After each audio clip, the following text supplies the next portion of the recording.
Copper is not in shortage today, but markets are already pricing tomorrow's scarcity. आज की date में price action इतना volatile क्यों है? Let's dive deep into the numbers. पहले पिछले 10 साल का कॉन्टेक्स्ट समझिए। From 2015 to 2019 we lived in a surplus era. Copper was abundant, the prices were stagnant. The flip happened in 2021 with a massive 1,30,000 deficit. 2022 और 2023 में भी फिजिकल डेफिसिट था, but prices did not explode. Why? High interest rates और China के property crisis ने demand को दबा रखा था। हम एक इनविजिबल डेफिसिट में थे। ग्लोबल स्टॉक्स खत्म हो रहे थे, पर मैक्रो फियर्स ने प्राइसेस को रोक रखा था।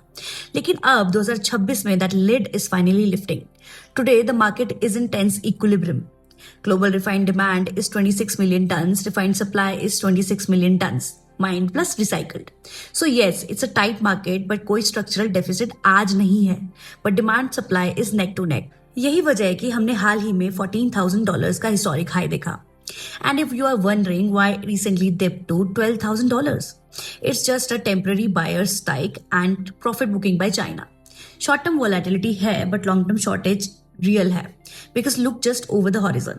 By 2030, demand is projected to jump to 32 to 35 million tons. जबकि supply pipeline is stuck at 28 to 30 million. That 3 to 5 million gap is why the super cycle thesis is building.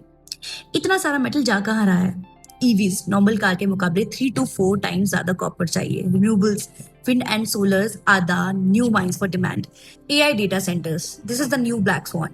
AI facilities uses 3x more copper for high density GPUs and complex liquid cooling systems.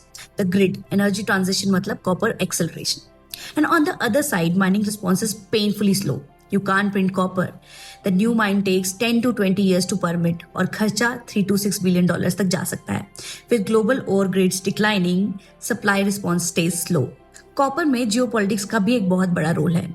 China controls nearly 50% of the global refining capacity, but the irony is that वो अपना 85 to 90% raw concentrate import करता है. It is a case of massive processing dominance without owning the raw resources.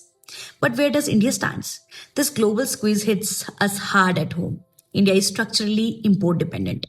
India mines just 40 to 45,000 tons annually और हम refine करीब 0.5 million tons करते हैं. लेकिन हमारी कंजप्शन है skyrocketed to 1.8 billion tons. Global price hike तो सिर्फ एक फैक्टर है, पर जब INR weakness, GST and duties combine होते हैं तो डोमेस्टिक प्राइसेस और भी एस्केलेट हो जाते हैं. लेकिन सीन बदलने वाला है. कौन सा सीन? हमारी डोमेस्टिक रिफाइनिंग कैपेसिटी का. कच्छ कॉपर की 1 million ton capacity full operational होने के बाद इंडिया की रिफाइंड सप्लाई काफी मजबूत होगी. This will drastically reduce our reliance on imported metal and boost self reliance. अब सवाल है, क्या रिसाइकलिंग सप्लाई साइड से बचा लेगी? Scrap supply is about 18 to 20% of the market. It absorbs shocks, but it can't solve long-term shortages. Copper infrastructure में decades तक lock रहता है. So, deficit आज की story नहीं है. It's tomorrow's visibility. From $6,000 in 2020 to $14,000 in 2026. Fast demand, slow supply. 20th century oil की थी, 21st century red metal की होगी. While AI lives in the cloud, it's built on a foundation of copper. No metal, no intelligence.